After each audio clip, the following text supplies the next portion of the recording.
After the recent terror attacks in Paris, the fight against ISIS had reached the presidential campaign trail.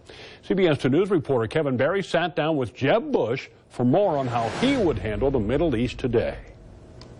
The experts say rarely does a president look more presidential when they're representing the United States on the international stage. While President Obama's been doing that in France, Republican candidates, Jeb Bush included, have been talking about how things would be different on their watch. Well, we have this unique case of where Islamic terrorists have realized that there is a vulnerability. Our freedom is our vulnerability, and they attack it in all sorts of ways. An open internet and society with freedom of movement means being susceptible to the people who want to do harm.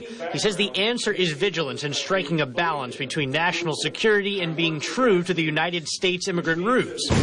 In Syria, Bush says the United States doesn't have nearly the upper hand it needs, even with Russia's Vladimir Putin saying he's more open to working with a coalition force to fight ISIS. Is this a way that maybe we can find a way, if not common ground and a little bit of trust, to bring those two kind of old superpowers together?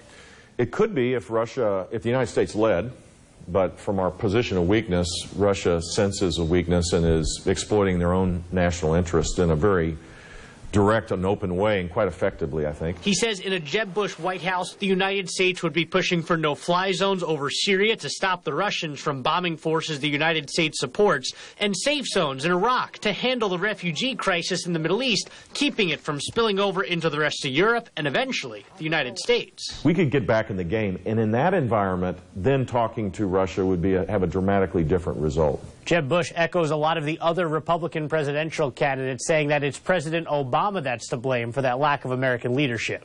Kevin Barry, CBS 2 News, 10 at 10.